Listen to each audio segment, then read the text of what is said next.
Ladies and gentleman, ರಾಜ್ಯದಲ್ಲಿ CM ಕುರ್ಚಿ ಕದನ ಸದ್ಯಕ್ಕೆ ತಣ್ಣಗಾಗುವಂತೆ ಕಾಣ್ತಾ ಇಲ್ಲ. ಡಿಕೆ ಶಿವಕುಮಾರ್ ಅಂತಿಮವಾಗಿ ಒಕ್ಕಲಿಗ ಟ್ರಂಪ್ ಕಾರ್ಡ್ ಅನ್ನ ಬೀಸಿದ ಬೆನ್ನಲ್ಲೇ ಸಿಎಂ ಸಿದ್ದರಾಮಯ್ಯ ಫುಲ್ ಅಲರ್ಟ್ ಆಗಿದ್ದಾರೆ. ತಮ್ಮ ತವರಿನಲ್ಲೇ ಸಿದ್ದರಾಮಯ್ಯ ಮೆಗಾ ಪ್ಲಾನ್ ಮಾಡಿಕೊಂಡಿದ್ದಾರೆ. ಅಸ್ಸಾಂ ಅಸ್ತ್ರವನ್ನೇ ಬಳಸಿಕೊಂಡು ಸಿಎಂ ಸೀಟನ್ನ ಗಿಟ್ಟಿಸಿಕೊಳ್ಳೋದಕ್ಕೆ ಡಿಕೆ ಮುಂದಾದ ಬೆನ್ನಲ್ಲೇ ಸಿದ್ದು ಕೂಡ ಹೈಕಮಾಂಡ್ಗೆ ಶಾಕ್ ಕೊಡೋದಕ್ಕೆ ಮುಂದಾಗಿದ್ದಾರೆ. ಸಿದ್ದು ಪ್ಲಾನ್ ಹೈಕಮಾಂಡ್ ನಾಯಕರನ್ನ ಪತ್ತರಗುಟ್ಟುವಂತೆ ಮಾಡ್ತಿದ್ಯಾ? ಎಸ್ ವೀಕ್ಷಕರೇ, ನೆಲ ಜಲ ಭಾಷೆಗಾಗಿ ಪ್ರಾಮಾಣಿಕ ಪತ್ರಿಕೋದ್ಯಮ. ನೀವು ನೋಡ್ತಾ ಇದ್ದೀರಿ ಫೋಕಸ್ ಟಿವಿ. ನಾನು ಶಿವು ರಾನರಾಪುರ.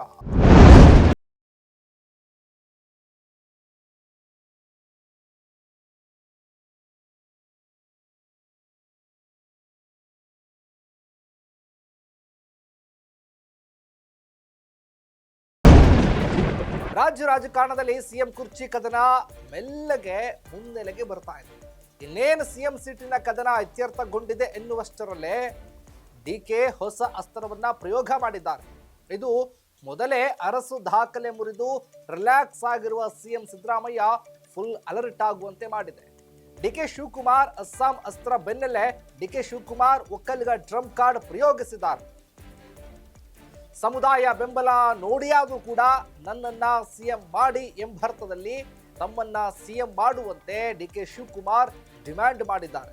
ಈ ಬಾಂಬ್ ಸಿಡಿಸ್ತಾ ಇದ್ದಂತೆ ಅನುಭವಿ ರಾಜಕಾರಣಿ ಸಿದ್ದರಾಮಯ್ಯ ರಿಲ್ಯಾಕ್ಸ್ ಮೂಡ್ನಿಂದ ಹೊರ ಬಂದಿದ್ದಾರೆ. ಫುಲ್ ಅಲರ್ಟ್ ಆಗಿದ್ದಾರೆ. ಮೈ ಕೊಡವಿ ನಿಂತ್ಕೊಂಡಿದ್ದ. ಒಂದು ಕ್ಷಣ ಮೈ ಮರೆಯದಂತೆ ಪ್ರತಿ ಕ್ಷಣ ಎಚ್ಚರದಿಂದ ಇದ್ದಾರೆ. ಈಗ ಅಳೆದು ತೂಗಿ ತಮ್ಮದೇ ತಂತ್ರಗಾರಿಕೆಯಿಂದ ಸಿದ್ದರಾಮಯ್ಯ ಸಿದ್ಧವಾಗಿದ್ದಾರೆ.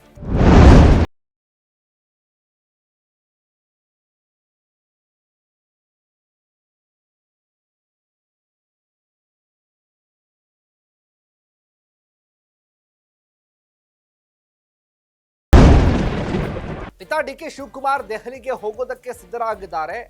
ಅತ್ತ ಸಿಎಂ ಸಿದ್ದರಾಮಯ್ಯ ಮೈಸೂರಲ್ಲೇ ಡಿಕೆ ಶಿವಕುಮಾರ್ ಅವರಿಗೆ ಶಾಕ್ ನೀಡುವುದಕ್ಕೆ ಸಿದ್ಧರಾಗಿದ್ದಾರೆ. ಹೈಕಮಾಂಡ್ ನಾಯಕರು ಎಷ್ಟೇ ಮನವೊಲಿಸಿದ್ರು ಕೂಡ ತಾವು ಕೇಳದಂತೆ ತಮ್ಮ ನಿಲುವಿನಲ್ಲಿ ತಾವಿರೋದಕ್ಕೆ ನಿರ್ಧರಿಸಿದ್ದಾರೆ. ಡಿಕೆ ಶಿವಕುಮಾರ್ ಒತ್ತಡದಿಂದಾಗಿ ಯಾವ ಕ್ಷಣದಲ್ಲಾದರೂ ಕೂಡ ಹೈಕಮಾಂಡ್ ನಾಯಕರು ಸಿಎಂ ಸೀಟು ಬಿಟ್ಟು ಕೊಡುವಂತೆ ಹೇಳಬಹುದು ಅನ್ನೋದನ್ನ ಸ್ಪಷ್ಟವಾಗಿ ಅರಿತಿರುವಂತಹ ಸಿದ್ದರಾಮಯ್ಯ ತಮ್ಮದೇ ಸಿದ್ಧತೆಯಲ್ಲಿದ್ದಾರೆ.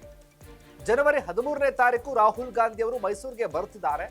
ಮೂಲಗಳ ಪ್ರಕಾರ ಕೇರಳದ ಊಟಿಗೆ ಖಾಸಗಿ ಕಾರ್ಯಕ್ರಮಕ್ಕಾಗಿ ರಾಹುಲ್ ಗಾಂಧಿ ಮಾರ್ಗ ಮಧ್ಯೆ ಮೈಸೂರಿಗೆ ಬರ್ತಾ ಇದ್ದಾರೆ ಅಂತ ಹೇಳಲಾಗ್ತಿದೆ.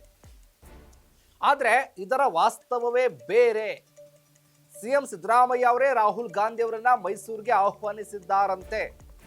ಈ ವೇಳೆ ರಾಹುಲ್ ಗಾಂಧಿ ಅವರೊಂದಿಗೆ ತಮ್ಮ ಸ್ಪಷ್ಟ ನಿಲುವುಗಳನ್ನ ತಿಳಿಸೋದಕ್ಕೆ ಸಿದ್ದರಾಮಯ್ಯ ನಿರ್ಧರಿಸಿದ್ದಾರೆ ಅಂತ ಹೇಳಲಾಗ್ತಾ ಇದೆ.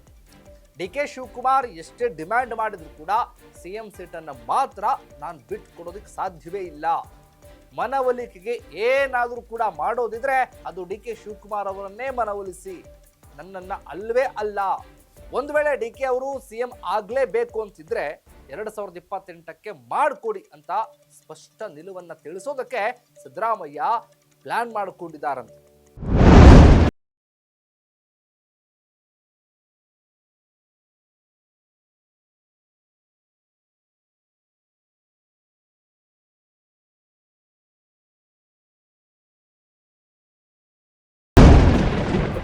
ಇನ್ನೊಂದು ಮೂಲದ ಪ್ರಕಾರ ಕೇರಳದಲ್ಲಿ ಚುನಾವಣೆ ಹತ್ರ ಬರ್ತಾ ಇರೋದ್ರಿಂದ ವಿಧಾನಸಭಾ ಚುನಾವಣೆ ವಿವಿಧ ಕ್ಷೇತ್ರದಲ್ಲಿ ಸಿಎಂ ಸಿದ್ದರಾಮಯ್ಯ ಅವರಿಂದ ಪ್ರಚಾರ ಮಾಡಿಸಬೇಕು ಅಂತ ಹೈಕಮಾಂಡ್ ನಾಯಕರು ಯೋಜನೆ ರೂಪಿಸಿದ್ದಾರೆ.